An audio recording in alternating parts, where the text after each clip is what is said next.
Troy. I'm the Director of Communications for Serious Art Only and the Temple House in Miami Beach. We're starting an interview series, or more so a conversation series, about understanding the world of art and technology and how they come together.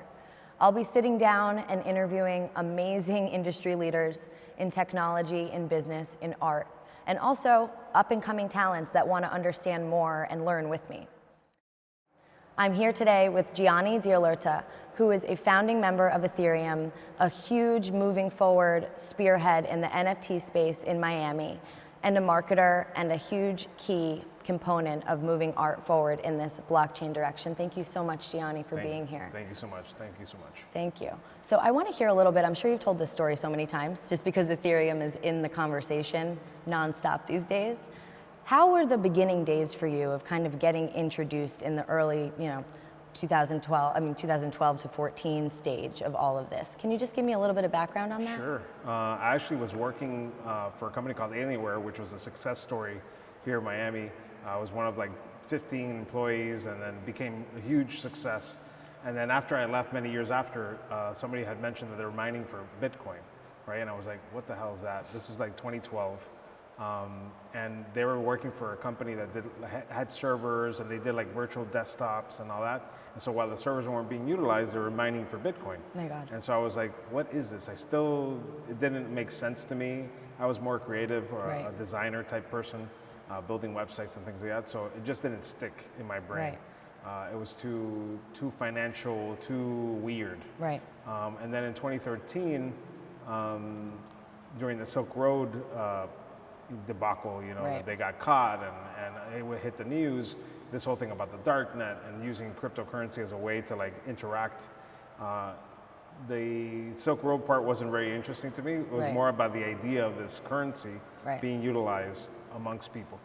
And I started just devouring as much information as I could find, from forums to whatever I could find, just like up all night just like reading a bunch of stuff. And then I discovered Bitcoin Forum. I started posting stuff. I posted a JPEG with like repeating background of snowflakes and Bitcoin logo, and I put my Bitcoin address, and someone sent me like $50 worth of Bitcoin. I was like, oh, this is cool. I earned it because I couldn't buy it. It was very Right. challenging to find where to get it. And I was reading Bitcoin Magazine, and that's when I kind of discovered Vitalik Buterin. He would write for Bitcoin Magazine in just general terms Right. about blockchain. And I got deep into the community because that New Year's 2014, I launched a website called 51 Attack, which was kind of like making t-shirts for people's love affair with the coins that they love, like Dogecoin and Bitcoin, and they were like grunge and like a little bit streetwear-ish. So cool. And so I launched it, and I would accept 47 different cryptocurrencies, auto-trade them to Bitcoin as a demonstration that I could do a closed ecosystem of crypto, and that way never touch fiat. So Wow. people would pay for it, it would auto-trade to Bitcoin. I found a supplier and creator and a fulfiller in California who I could send Bitcoin to. He Wow. would do all the work and then ship it. And then I'd buy gift cards with the Bitcoin with a 10% premium because the person behind the company wanted Bitcoin. Right. And he just, he was paying a premium for it. And then I would use the gift cards to just interact with the world. And because of that, during the North American Bitcoin Conference of 2014 here in Miami, it was like literally at the Jackie Gleason Wow. auditorium. I get a call from some friends from the Bitcoin Center saying, hey, the people from Ethereum need some help with some t-shirts. Do you think you can help them? So I'm like, probably not, but I'm a Miami guy and I'm not gonna say no. I'm gonna hustle my way and figure it out. And so I end up in a house in Miami Shores. The whole Ethereum team was there. Wow. And I knew right there that I was like sitting in like the garage with like Right. Steve Jobs and like all these people. So I even took a picture. It felt like a moment. It Yeah. felt like a moment. Instagram, it says I'm witnessing history. I wrote it there. Wow. And I could see the vision. That of was it. my question. It was like, was that, because we all talk about those early days of when Apple started or when Google was founded. Like, I'm always curious about, did those people know? Did they feel it? And I'm curious, coming from this new age, we really are in this opening up field, and it seems like the genuine thread that pulled you in was really curiosity. Yes. And understanding this from a human level of what could this do for people. Yeah. Am I right in thinking that? Because 100%. it really does do that. It opens up those doors in a crazy way. So I'm curious, what did you study in college? You studied marketing? Graphic design, actually. I went to Wow. the Art Institute of Fort Lauderdale. I was going to study to be a teacher or professional. Nice Cuban parents want their Right. sons and daughters to be doctors or teachers. Right. You know, like any good parent wants Something stable. something stable. But I went to Miami-Dade and I did something in Photoshop, and the teacher's like, "You should study graphic design." I'm like, "Graphic design? I can make money doing that?" Right. So I just enrolled myself, and I would drive myself to there. And during that time, it was the first .com boom too. Right. And I So it started was- like geeking out on building websites, and I immediately got a job. And kind of like that was like the first 10 years of my life Wow. doing more creative stuff. So relating to that, the interesting part is really kind of seeing you're a very multifaceted person, which I find very interesting. And I think that this world, this era in NFTs and blockchain it works well for people that can think on their feet in all of those ways and kind of pick and choose these really interesting little projects to go after. So with your experience, I would picture you being able to really communicate with artists in a way that they understand, because it's different. So you kind of do a job that I find myself in the position of, I'm not an expert in crypto or any of it, and you are, but you also have the side of marketing and communication. So it's a rare position to be in. It's What a does that feel generalist- like to do that type of translation? Well, almost more so for my advice, Yeah. because I'm really interested in, even with my dad, or if people that I'm trying to talk about, he's like, yeah, I really think it's good, but it goes right over my head. So what has been your experience seeing that beginning period to now we're in 2022, it's in the vernacular, it's in the zeitgeist. Yeah. What has been that experience for you? It's weird because I experienced that during the first .com boom too, because you would build a website and someone would tell you, why are you going to build a website? Who's going to go to the website? Right. Why would anybody buy anything online? Right. Why are you going to connect to your bank account on your phone? Why would you ever do that? You're going to get hacked. Right. Like all those things happen. Or being in junior high having a beeper. It's like, why do you why need a do that? beeper? That's only for doctors and drug dealers. Right. Well, there's a creative, cultural thing that happens, and I think at the crypto stage in the 2014, 2017 was very financially motivated and speculative, and there was a lot of interesting projects being built, but because of NFTs, it kind of bridged a lot of cultural things, Yeah. people that they can identify with, because only until like someone sent you an email, Right. did you understand what that name and the @sign Right. and the .com thing was, and that email then is tied to a domain, Right. which you go to a website. And it starts to mean something to you. Exactly. So the value is actually tangibly starting to be there now Correct. in the NFT space because it's beautiful. Like, so the artwork is attractive, and I think it's that simple for people, is that we need to identify with a visual or something. Or the person, or the artist, right? That was my other thing, is so we're at Serious Art Only, and we've kind of explained this to you, but our goal is really to bring in the story and to elevate the artist through that story. So their artwork has that depth and the value that it would have if you're going to a museum or if you're going to a Christie's auction.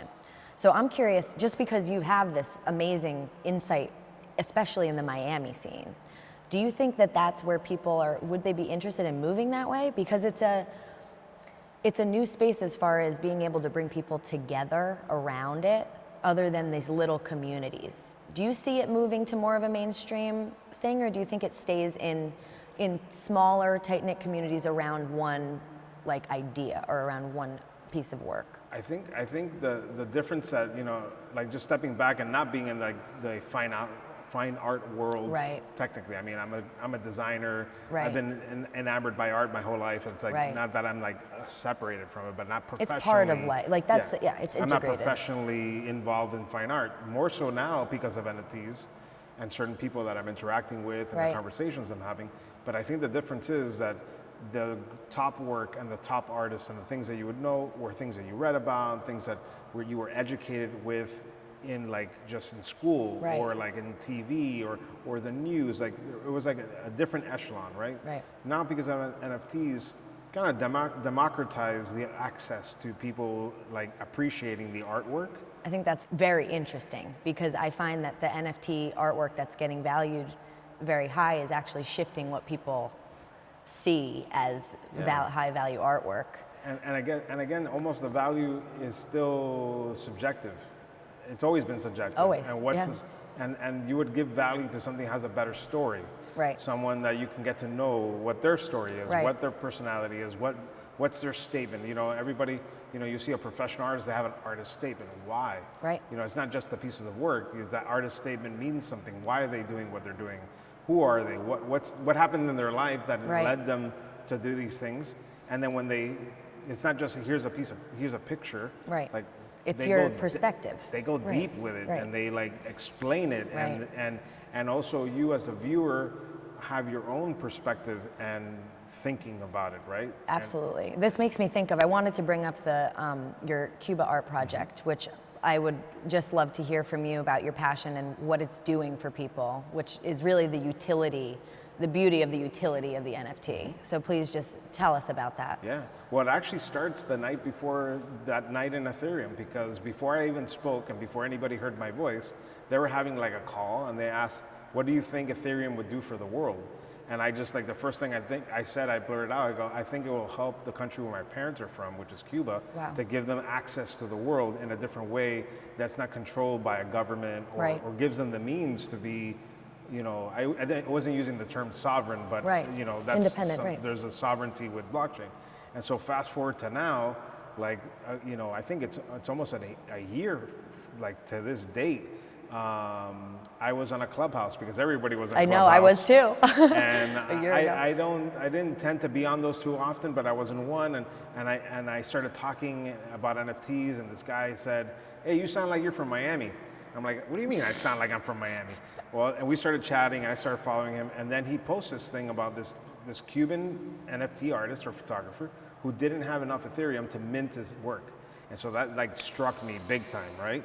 And so I found this person, I found him on Twitter, I started communicating with him. His name is Gabriel Bianchini, another wow. Italian name, but so he's funny. A Cuban guy. And so his first NFT was purchased, and then the second NFT was for sale. And I was like, if I'm not going to buy an NFT, I gotta buy his NFT. Right. And then we had a conversation over the phone. I'd never spoken to anybody on the island, always wow. people that have come over, right. and that was very emotional for me. It's a big conversation. And so he mentioned, there's Telegram groups with like 100 or so artists that are trying to do NFTs. There's people doing crypto in Cuba. Like, these things were like conflicting with my own perspective yeah. of what Cuba was. And so I had to, like, flex my Spanish muscles, get in the Telegrams, like, start trying to help them, and understand that they have only had access to the internet for like a couple years. Right. So they're not like used to Instagram and right. Twitter, and they got to pay a lot of money right. to even be online. So I just try to give them as much time and effort to, like, help bolster them as a community. And so that's the antithesis of NFT Cuba, that art. It's incredible to know that the access has been so short, and there's people still finding a way to yes. be able to do this. That's yes. the thing that I take away from yes. that. Yes, that tenacity, and that's what you're doing is so beautiful, because it gives people that have that insane work ethic and beautiful art to express a way to do that. Think about being caught up in a pandemic where the majority of the art that gets sold is from tourists that are coming to the yeah. you know, and forget about the embargo, forget about any other thing their economy. Just right. people coming and going, they didn't have that. So this is a means for them to sell was really fantastic. And so I was trying to figure out ways to extend it even further. Right. So I introduced this thing called like Cafetera Challenge.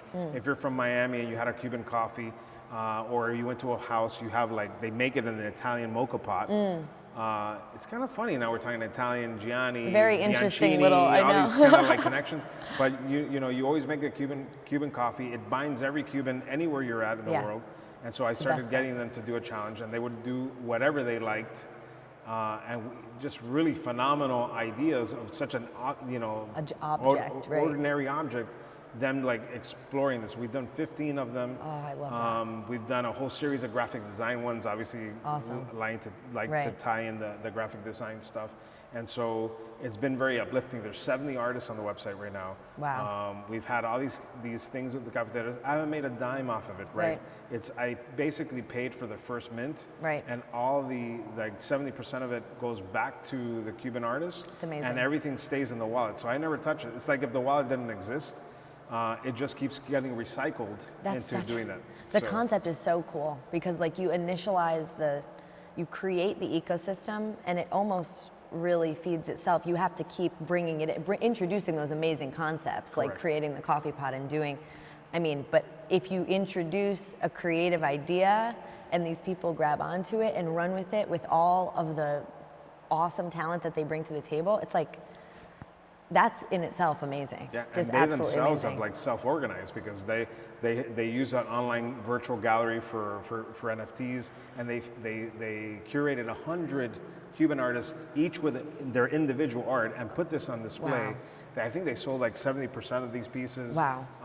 And if you look at the art, it's like really impressive. Yeah. It's not, these are very dedicated They're and very yeah, humble. Of course. They're not like, not to say that artists are not humble, but they're really just doing their craft. Right, and these artists deserve that type of exposure, absolutely. Yeah. So I'm mind blown by the dedication and the good that can be done with this technology, and just showing that example is so inspiring, especially being in Miami and having that real life impact and so close to home. It's unbelievable. As a New Yorker, identifies. If you're a Republican or a liberal, supporting an artist anywhere, I think it's cool. It doesn't even matter. There's no political anything. It crosses all boundaries. I really do believe that, and that's why I think it's amazing. It's an amazing time to be here and to be able to have these kind of conversations with people like you who have really been fighting for the good that's within the technology and the people connecting for all the right reasons. So Gianni, I couldn't thank you more for coming in and speaking with me. It was a pleasure. Thank you so much for tuning in. I can't wait to come back soon and have more conversations and stories with industry leaders and experts.